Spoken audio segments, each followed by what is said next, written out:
Morning, kids. Today we're going to talk about a story from the Old Testament. We're going to talk about a story from 2 Kings, chapter 5, verses 1 through 19. And this story is about a man named Naaman.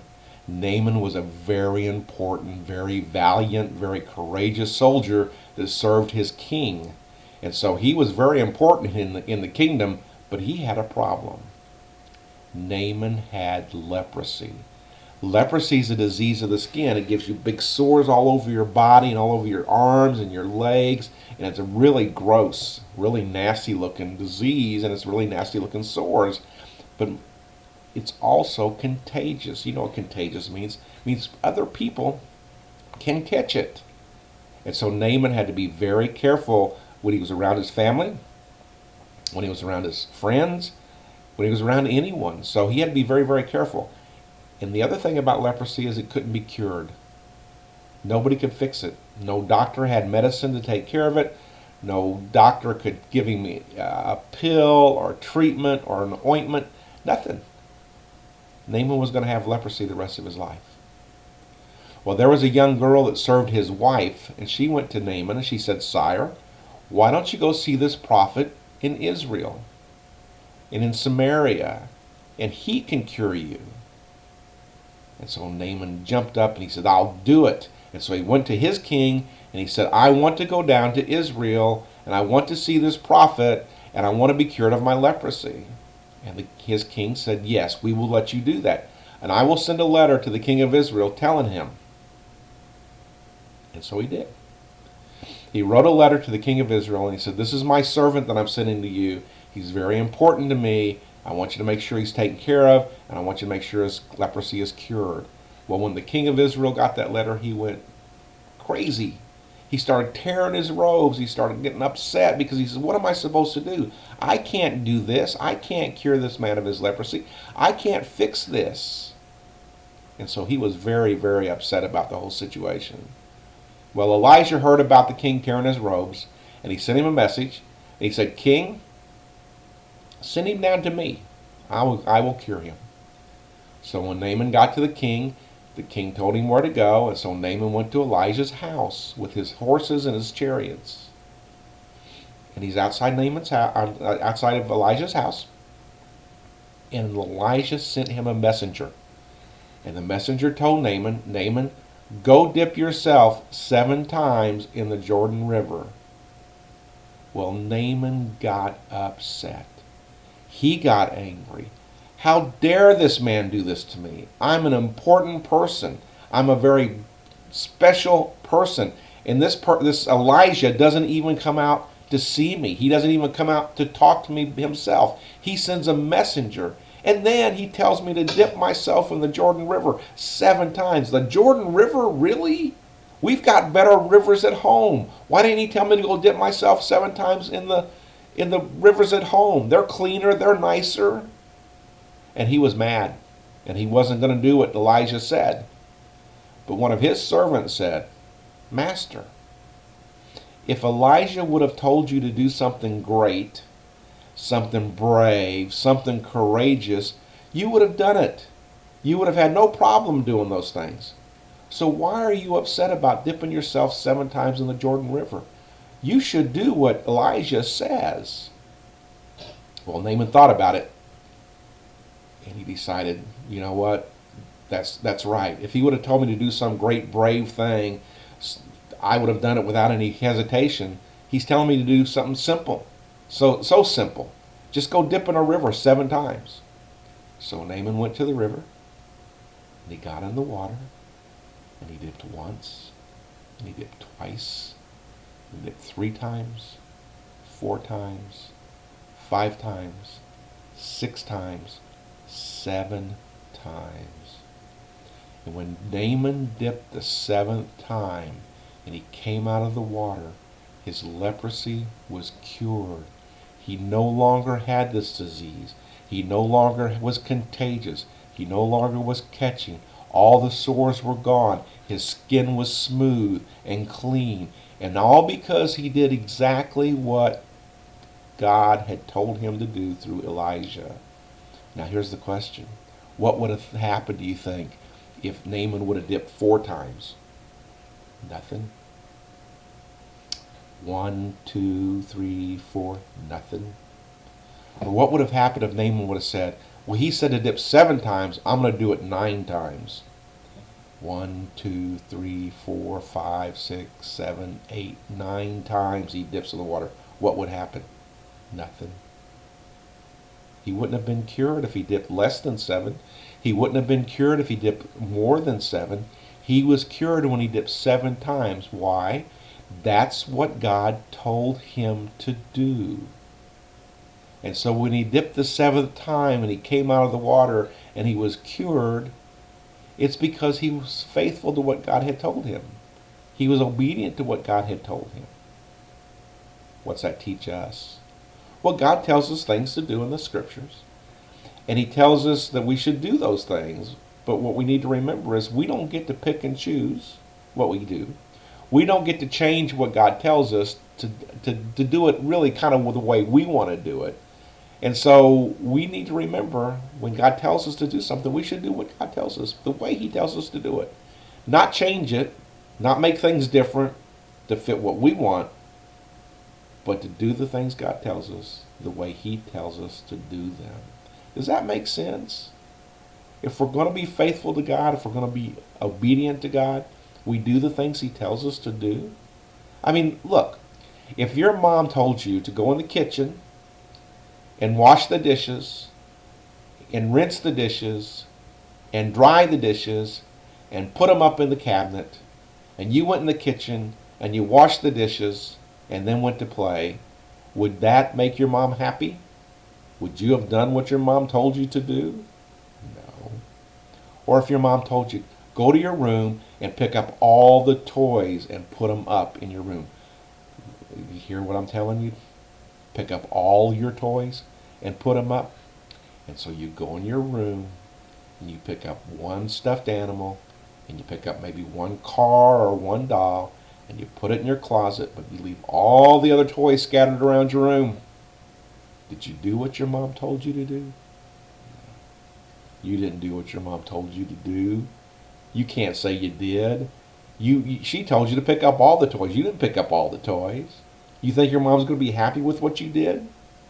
No. You think your dad's going to be happy with what you did? No. It's because you didn't do what they told you to do. You did what you wanted to do. And that's what this lesson tells us. Naaman was cured because he did what God told him to do. He wouldn't have been cured if he did something different. Okay? So I hope you learned something from this lesson. I hope to see you soon. We love you. We miss you. We can't wait to see you. And until next time, have a great and wonderful week. Good morning, everyone. Hello, kids. It's been a few days since we've seen each other on video. Hopefully we'll get to see each other in class soon. But we've been talking about different things. On Wednesday, we've been talking about parables. On Sunday, we've been talking about different people. And today we're going to talk about a lesson that Jesus taught people. Remember, he was going around teaching people, and then he got disciples to come and help him to go around and teach people how to do what God wants them to do. And so today we're going to talk about the golden rule. Do you know what the golden rule is? It is, do unto others as you would have them do to you. And you can find this verse in the Bible in the New Testament, in the book of Luke, chapter 7, verse 12. And the golden rule, when it says, do to others as you would have them do to you, that means that if you want somebody to be nice to you, you have to be nice to them. And so being nice to people, there's different ways to be nice to people. You can hold the door open for them. You can say something nice to them, like, hey, you did a good job. or I like your backpack. You can, if you see somebody fall down on the playground, you can go over and say, hey, are you okay? Can I help you up? That's being nice. And we would want people to do that for us, wouldn't we? If you fall down on the playground, you skin your knee, and it really hurts, would you like people to come over and laugh at you? Or would you rather have somebody come over and say, are you okay? Can I help you up? Yeah, that's what we would want them to do. We wouldn't want them to laugh at us. And so if we see somebody fall down and they're hurting, we don't laugh at them, right? Right. Because we're supposed to do to others as we want them to do to us. And sometimes that's hard. Because sometimes there's people out there who don't want to be nice, but we have to be nice anyway, whether they're nice to us or not, because that's what Jesus tells us to do.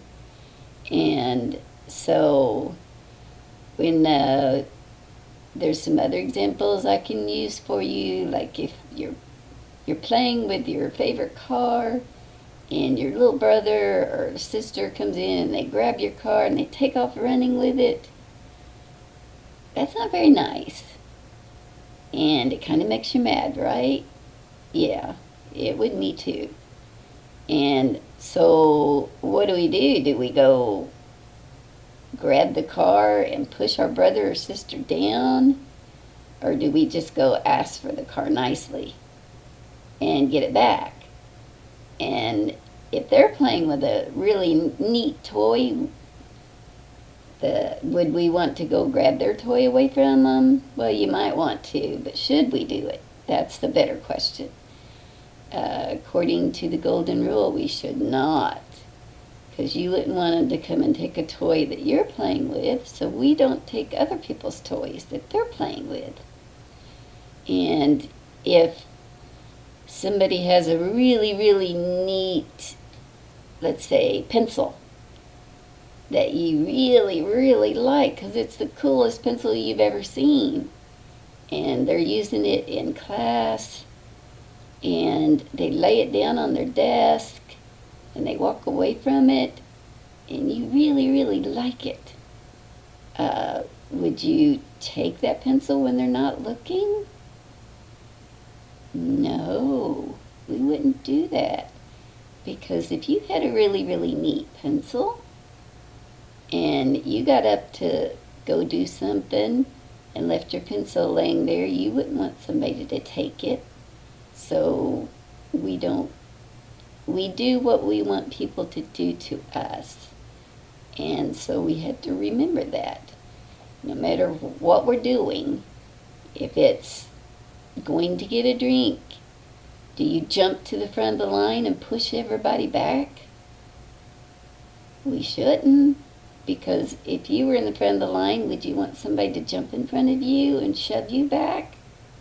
I don't think you'd want that. And so that's what Jesus means by do to others as you would want them to do to you. So basically it's just being nice to people, because we want people to be nice to us. And that is really our lesson for today. And remember, it's in Luke chapter 7, verse 12. Do unto others as you would have them do to you. And that's called the golden rule. And if we do that, we'll be much happier people. And we'll have lots more friends, because people will want to play with you if they know you're not going to be mean to them. And you will be friends with the people who are nice to you, because you like people to be nice to you. So I will be seeing you on our next video on Wednesday. I hope you have a good week. I really miss seeing you in class, and we're working on trying to get that fixed so soon we can be in class, I hope. So you have a great week, And I'll see you later. I miss you and I love you. Bye-bye.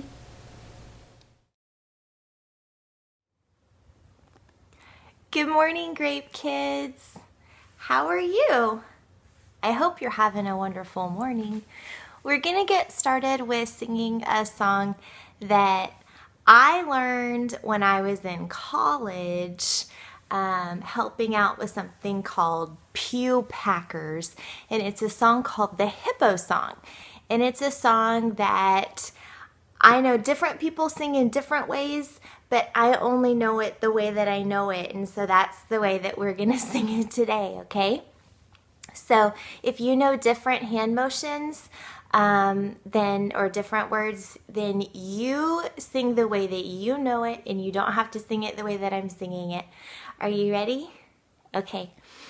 In the beginning, God made the sea and the forest filled with trees, mountains that went up so high, and at the top God placed the sky. God's fingerprints are everywhere, just to show how much He cares. And in the middle He had lots of fun, creating an animal that weighs a ton. Are you ready? Hip, hip, hip, hippopotamus. Hip, hip, hooray, God made all of us. Hip, hip, hip, hippopotamus. Hip, hip, hooray, God made all of us. Yay, we did it. We did the hippo song. All right, I'm moving us. We are in an alternate location today. Mr. Marcus is sleeping. So we're not doing the video in my room because Mr. Marcus is asleep. So we're here in my living room. And I have lots of books. I have more books that way. We have more books upstairs. We have books everywhere. So welcome to my living room. We're going to continue talking about the I am statements that Jesus made. And this week we're going to be still in the book of John, but we're in chapter 10 this time. So remember the theme of the Bible, Jesus is coming, Jesus is here, Jesus is coming again. And the Gospels, the first 4 books of the New Testament, Matthew, Mark, Luke, and John, are the Jesus is here part. And so we're going to look at John chapter 10 today. So remember to find the book of John. We open our Bible halfway, and then we open it halfway again, and then we usually end up somewhere in the Gospels. And remember, Matthew, Mark, Luke, and John. And so John is the last one of the Gospels. So we need the book of John, and we need big number 10 because we're in chapter 10. And then we need to find little verse 7. And we're going to look at another way that Jesus describes himself. And little verse 7, here we go.